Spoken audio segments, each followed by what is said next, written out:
Hello there and welcome to the next episode of the Dental Practice Fixers podcast. I'm Dr. Richard Maddow, co-founder of the Maddow Center for Dental Practice Success, your host on the Dental Practice Fixers podcast. And I just learned something, believe it or not, during an eye exam for my optometrist that totally blew me away. Maybe you too.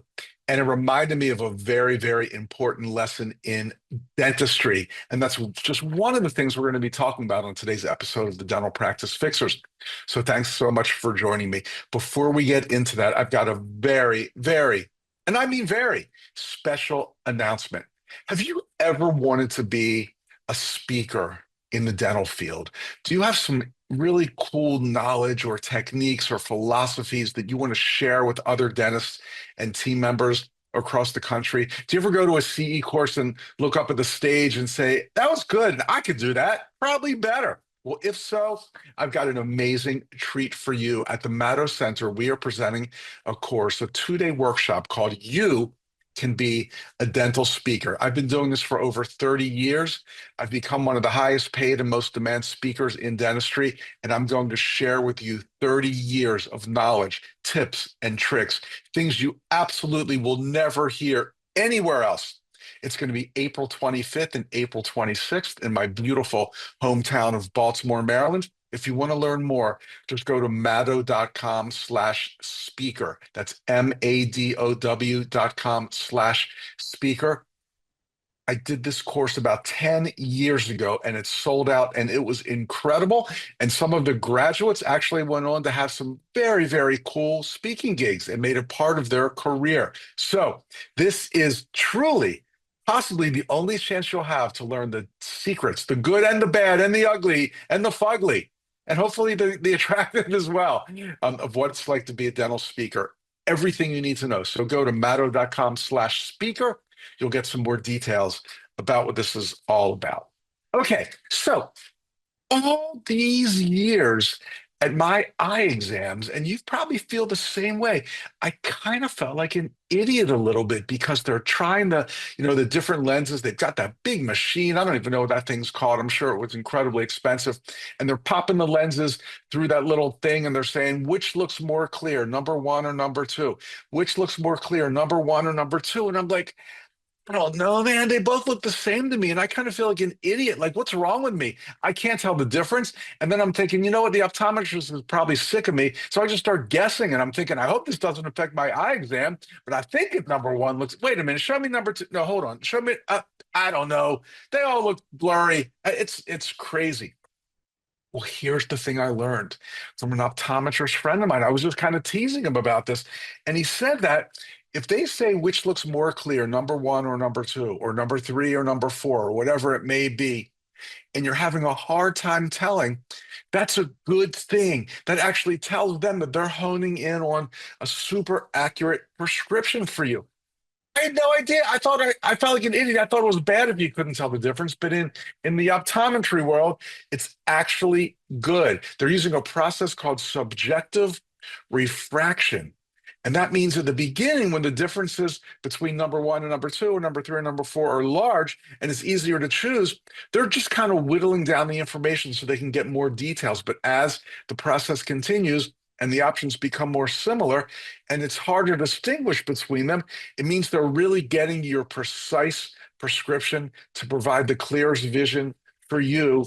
And it means they're right there, ready to help you see the best you can. Meanwhile, I thought I was being a horrible patient and being an idiot, and I couldn't tell the difference.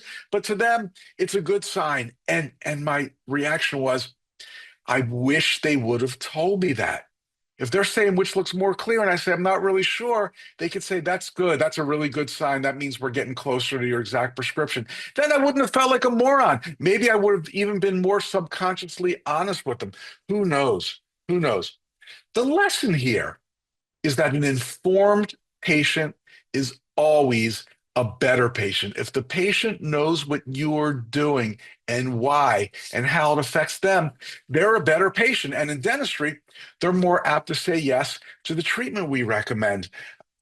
it's just so simple that a patient that knows what they're in for, knows what you're doing, or is learning what what they need to know about their condition becomes a better patient. Now, of course, the key is you can't do it in dental talk or in the eye exam um, example. If the optometrist would say, well, that's okay, it's subjective refraction, so that's a good thing, most people wouldn't know what he was talking about. But if he just says very simply, it's great that you can't tell the difference, that means we're really getting close to a very precise prescription for your glasses or your contacts. Well, everybody knows what that means. I've talked about this many, many times in the podcast about my favorite way to do a periodontal examination.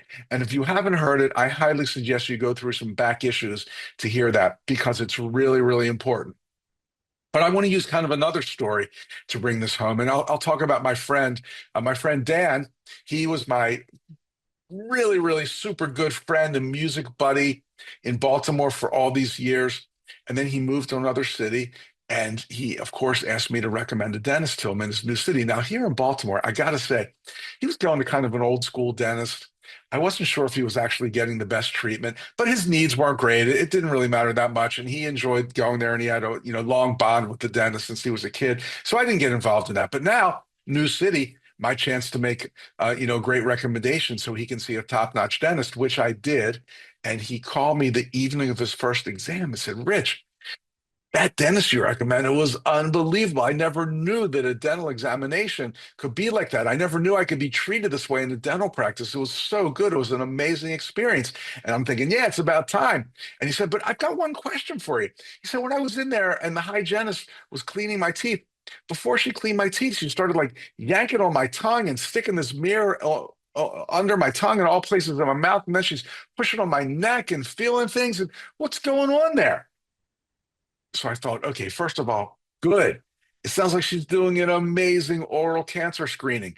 Second thing, bad, because you're doing something that, I mean, this was new to him. His former dentist didn't do that. So think about this. If you're doing blood pressure and oral cancer screening in your practice on a new patient, there's an excellent chance that they didn't get that level of service in their old office. And this is another chance you have to shine, to make them know that your practice is unbelievable. But unfortunately, they didn't take advantage of it in this office. So, in other words, they did the exam right, they did the oral cancer screening right, but why not let the patient in on it? For example, if before the hygienist yanked his tongue out of his mouth with that gauze pad, if she just could have said something like, I'm going to do an oral cancer screening. So if you could just stick your tongue out, I'm going to gently grab it with this gauze. And now I'm looking underneath your tongue and I'm looking at the back of it. I'm checking for little lumps and bumps to see if that's a early sign of oral cancer. Now I'm looking at the roof of your mouth with my mirror and the sides. And now I'm going to push on these little glands in your neck to see if there are any lumps or bumps or asymmetries. The good news is everything looks great. So, in other words, and it doesn't take any more time. While you're doing this, she could be talking, kind of the old talkover technique to let the patient know that this is what you're getting. Why do it and not get the credit for it? Same thing with blood pressure. I hope you're taking blood pressure on all of your patients, but many of them are a little bit puzzled and they don't know why it's important for a dentist to do a blood pressure screening. They just don't put two and two together. So as you're taking their blood pressure, let them know why you do it in easy to understand terms. Simple, takes no extra time, doesn't cost anything.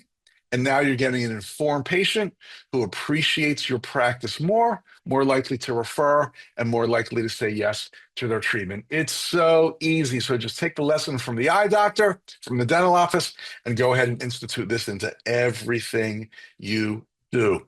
Okay, now let's move on to our mystery shopper cause for this episode. Before, I just want to remind you that we send out an e-newsletter every now and then. It's got great practice tips, practice management. I'll recommend some great things to help your dental practice in your life. We'll let you know about free things like webinars, things like that dental speaker course. All be on there as announcements. We never spam you or sell your name or anything like that. Don't worry about that. It's all safe. You're safe with me. Your secrets are safe with me too.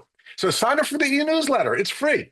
Go to matter.com/tips. madow.com/tips. As long as we're on a roll here, matter.com/save. We'll show you how to save money in your credit card processing by paying just a low flat monthly fee every month. And of course, I talked about that dental speaker course. Check it out. I know everybody wants to know what it's like to be a dental speaker or try their hand at it. So go to matto.com/speaker and I'll see you live in Baltimore in April of 2025. Okay, let's move on to everybody's favorite part. Well, maybe not everybody, some people's favorite part, and that's our mystery shopper calls, plural. I kind of went back to the basics. This is one of my favorite calls of all time, and that is asking, how much do you charge for a cleaning? Or how much do you charge for a checkup and cleaning? Why is it one of my favorite calls of all time? Because it's very typical of something that a potential new patient will ask, a question like that, where they don't come out and say, I'd like to make an appointment, but by the nature of the question, they want to become a patient in your practice. But too many times, the person in the dental practice on the phone doesn't turn this into an appointment by even offering one. There's no way that's going to happen on our calls today. Absolutely no way. Right? Okay, let's find out. Let's do over here in Command Central our first call of the day. Dr. office, this is Lacey. Hey, Lacey, how much does it cost for a checkup and cleaning? With no insurance, Right. let me see here. Let's see. So if we do the checkup and cleaning and x-rays, it's $246 Mm-hmm. for bite wing x-rays. Now, on a new patient, we typically like to do bite wing x-rays and a full mouth x-ray because it just shows everything. Now, that is $369, but you don't necessarily have to have the full mouth x-ray. So it's my choice, or is it the doctor's choice? Yours. Mm-hmm. Is the full mouth X-ray that one that like they put you in something that spins all around your head? Yes. Uh-huh. Got it. Got it. And what if I do have insurance? Because I don't think I do, but I have to check with my HR department. If I do have insurance, is that usually a lot less? Yeah, they usually pay for a cleaning twice a year, it just depends on your policy. Mm-hmm. Okay, got it. And are you seeing new patients now? We're scheduling about 5 weeks out. Okay, great. Well, thank you so much for all that info. You're welcome. Okay, bye. Bye-bye. I mean, really, could I have spoon-fed you any more on this? Are you seeing new patients? And she said we're scheduling 5 weeks out. Not great. As you know, I'm not a fan of that. I think you should be able to see a new patient within 48 hours of the time they call. Maybe we'll get to that topic another time. Um, but 5 weeks out, I mean, it's not horrible. It's not an emergency. I called to ask all these questions. How much does it cost? Do you see new patients? You'd think the least she could have done was said, we're scheduling about 5 weeks out. Let's get you on the schedule. We can see you February 27th. How's 3 p.m.? Come on. What's going on here? I called with these questions because I want to become a patient. She didn't even come close to offer an appointment. That can't happen again, can it? Office? Hi, can you tell me how much it costs for a checkup and cleaning? A exam is 75, a cleaning would be 75, and any additional x-rays would be $30 each. So for each separate X-ray, it's $30? Yes, sir. Uh-huh. So I know I'm due for those, I can't remember what they're called, the bite wick X-rays. So if they do 4 of those, that's $120? Yes, sir. Got it. Uh-huh. And what if I have insurance? I'm not sure if I do, but I think I might have dental insurance. Typically, your insurance will pick up cleaning. Oh, good. Good. That's great. Good news. Are you seeing new patients now for cleanings? We are, but it is out in April. So, okay, so right now it's January, February, March. So if I wanted to make an appointment, it would be 4 months to get my teeth cleaned. Yes, sir. Wow, that's a long wait. What do you recommend I do? You can call around for sooner availability if you like. We used to have 2 hygienists, but we are just down to 1 now. Oh, what happened? I'm not sure. She just decided to do a career change. Yeah, that's understandable. I'm thinking about doing the same thing. Okay, thank you so much. You're very welcome. Okay, bye. You got to be kidding me. You got to be kidding me. First of all, I don't think that they charge bite wings individual like that. So a set of 4 bite wings would be the fee for a PA times 4. So probably some wrong information. But that's the least of our problems here. Okay, they're scheduling 4 or 5 months, I don't know, January, February, March, whatever. They're scheduling a few months out. That's bad. But what's worse was she told me to call around to other offices. I called your office for a reason, and you're telling me to call around to. So, look, this is not good. This is a horrible bottleneck. But if you're in that situation, you still can do something. She still could say, let's make your appointment for April, and I'll put you on our short call list. And that means if we have a change in our schedule and we can get you in sooner, I'll call you. Why didn't she do that? You get changes in your schedule all the time. Get me on the schedule. Make me psychologically feel like I'm a patient in this practice. And then next week, when they get a cancellation or a change or something, call me. Just a complete missed opportunity. I better start yelling. Stop yelling here. Let's go to the next call. Dentistry. Hi, question for you. How much does it cost for a checkup and cleaning?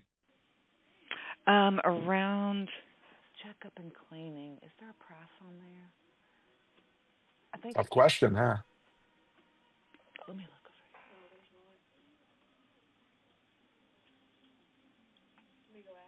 here. Yes, please.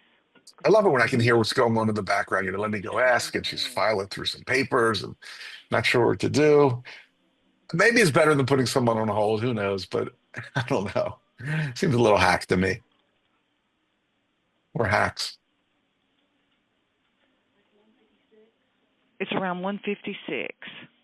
Right around 156? Uh-huh. Okay. And I think I might have insurance. It's like a PPO plan. Do you accept that? Our insurance girl is not here today. Ah, okay. So you're not sure if you take it. I'm not. Got it. Okay, good. Okay. I guess. And are you seeing new patients now also? Yes. Okay, great. All right. Well, hey, thank you. You're welcome. You have a good day. Okay. Oh, you too. Bye. Have a good day. First of all, insurance girl. I mean, come on. Insurance coordinator, insurance specialist. Let's give her a little professional title here. Our insurance girl isn't here today. I don't know what she's doing. She's in sixth grade, our insurance girl. But again, minor problem compared to the fact that she just told me to have a nice day without even trying to get me on the schedule. Oh, I might go crazy here. Let's try one more. I know this one's going to get it right. I just know it. Come on now, I'm rooting for you. Dentistry, how can I help you? I have a question for you. Well, first of all, are you seeing new patients in your office? We are. We're on a little bit of a wait, though. What's a little bit? It just depends on which office you're needing. We have a office and a office. Oh, well, probably. Okay, my next opening for is going to be Tuesday, January the 28th. Oh, well, that's not that far away. So how much do you charge for a checkup and cleaning? So for a checkup and cleaning, do you want x-rays included in that? I mean, I guess if the doctor thinks I need them, I don't particularly want them. Okay. Well, I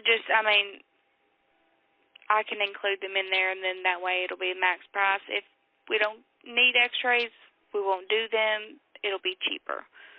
Yeah, I like that.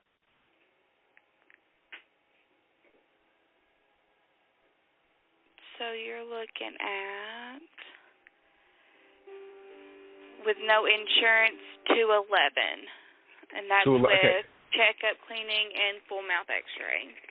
Got it. And what if I do have insurance? I have to check on that. I think it's like some kind of PPO or PSP. Yeah, it will just depend on what percentages your insurance pays. Mm-hmm. Every insurance policy is different, so we'll need that information in order to let you know what your insurance is willing to pay for. Okay. Yeah, it'll be good to know what they're willing to pay.